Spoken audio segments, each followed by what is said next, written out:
I got sick at the age of 5, and no one can explain what I saw.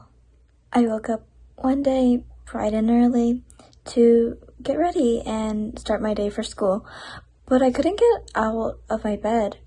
My body ached. My head was splitting, and the worst of all is I could hardly breathe. My lungs were burning like someone had put a hot iron down my throat. I can't explain to you the sheer agony of that morning. In every part of my body, my eyes peered across the room down at my pale white hands, and sweat drenched the sheets, and I moaned, "Mom!" She didn't hear me, which only made the situation worse. As my rapid cries, which were about all I could muster out of my lips, with the stupidity of a young kid, I decided it was in my best interest to try getting up again. I pushed my hands down, trying to hold my weight, and to no surprise, I was completely crumpled and splitted into the floor. It hurt a lot. I wilted out a mumble, and I felt the air crunched in my windpipe all out. Thankfully, the sound of a 5-year-old tumbling out of bed must have caught my mother's attention as she slammed open the door and hit the curve into my room at a turn that would make Del Irritable Jr. wet himself in jealousy. "Sweetie, are you okay? What happened? You look like a ghost," she cried out, coddling me. She immediately knew something was wrong when I gasped for breath and I couldn't even say a word. She scooped me up and plopped me in the car, and then we drove to the emergency room. The whole drive there, the lights from the sun blinded me as they danced across my eyesight. I had to squint to hold my head down to shield my vision. It felt like a 4-hour drive when it was reality only 15 minutes. When we arrived, I was escorted in by my distressed mother, practically crying and screaming, my baby can't breathe."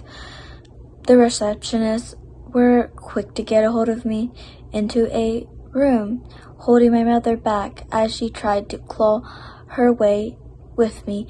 The hospital lights were intoxicating, but not like a euphoric intoxication.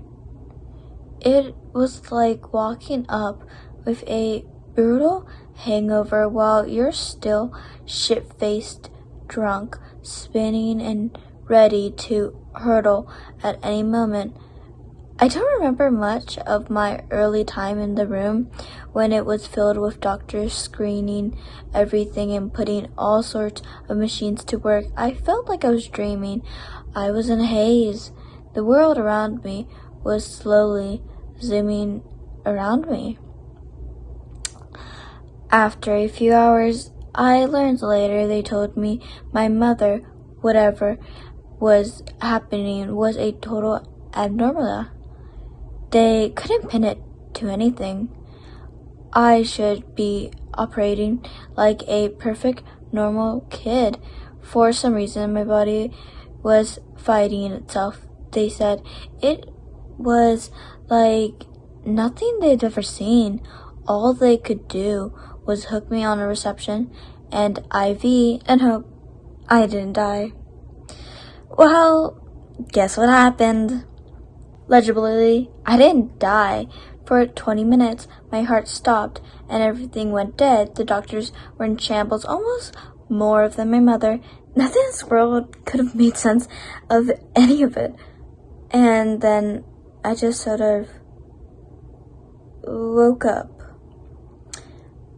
Biohazard, absolutely unexplainable. Almost that was all that they told me about what had happened. on the outside. Here's what I remember at the hospital after the room emptied and I was, quote unquote, alone. Remember how I said I couldn't remember much about when I was surrounded by a crowd of people? The opposite is true when I was alone. Right as the door shut, I felt a shock of clarity, more clarity than a random 5-year-old should have. I felt every corner in the room, every dark shadow that collapsed away. The light, I felt it all leave.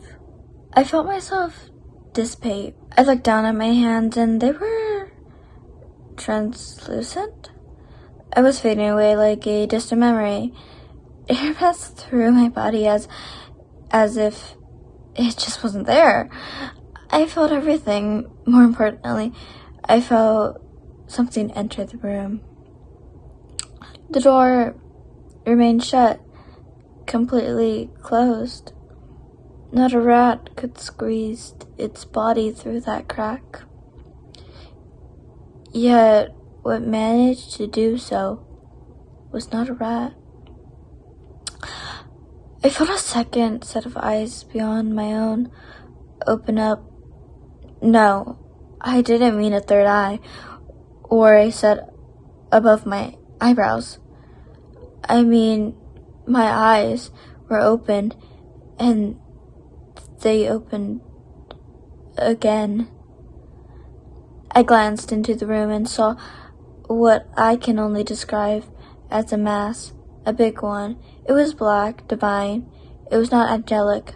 I mean, I was peering into the abyss of a deep chasm that could never be escaped. Words shot through my mind. Tommy, are you alive? It constructed. I couldn't reply. Vass, don't die. Your body's not your own. Let me free of it, it proclaimed. With hindsight, there was something so vague about the statement. Let me free it? Free it from whatever is pleading me? Free it from me? And don't forget the most chilling description of myself I've ever had the displeasure of hearing. Val, as a young child would. I complied without knowing.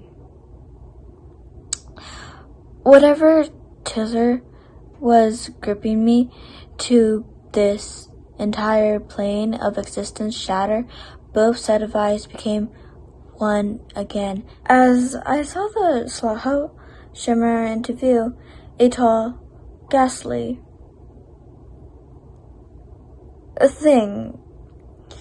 It wasn't a humanoid in the slightest. There was a semblance of a body and a head, but beyond from it was nothing on earth. A stretched mouth wrapped around its torso, sketched with pin-like teeth. A block of fresh-coated and eyes sat upon its body, which I assume had to be a head. Witchy, stringy, and long hair covered its body like a winter coat, and long recyclable appendages poked from the blob it sat its head upon. No hands nor tentacles, just long stretches of flesh. It looked like a gaping wound in reality. Its mouth widened and blood-like fluid poured out from it, soaking me. In the split second when it happened, my surroundings vanished into pitch black. After this, I simply woke up with a message etched into my mind. Cherish, harbor, for none shall die before you. As I woke up, blood swept from my mouth, not like a cough or a drip, a giggle. Doctors were surrounding me, their eyes glued open in shock to my survival. The heart rate monitor was cold into now, and now I had twice as much blood in my system as before, despite their efforts from draining it. I missed school that day, and when I got back, everyone greeted me with cards and gifts, heartfelt words of joy that all I could hear for a week. But that message still rang in my head. It still does sometimes. It's the most vivid thing. I feel nothing else felt so real before or after. I've done everything to proclaim that feeling, and none of anything I've tried has worked. It's driving me fucking crazy. I've told therapists, doctors, friends, family, and none understood. A few days ago, I started to feel sick again. Something particular is that after that day, I've never gotten sick until now. It's like I was healed from all anthems and gained some type of super immunity. It started with a headache and a fever, and slowly is progressing into a pain in my chest.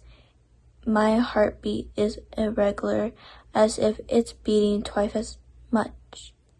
My stomach hurts, and I am struggling to digest food right now. I don't know what's going on, but I feel my mind slipping in and out again. This is why I've come to Reddit today. I've come to tell my story and ask you all your opinion. Was it a dream, or am I crazy? What was it, if it was in fact as real as I think it is? Am I going back? What's happening to me? I don't think I have much time.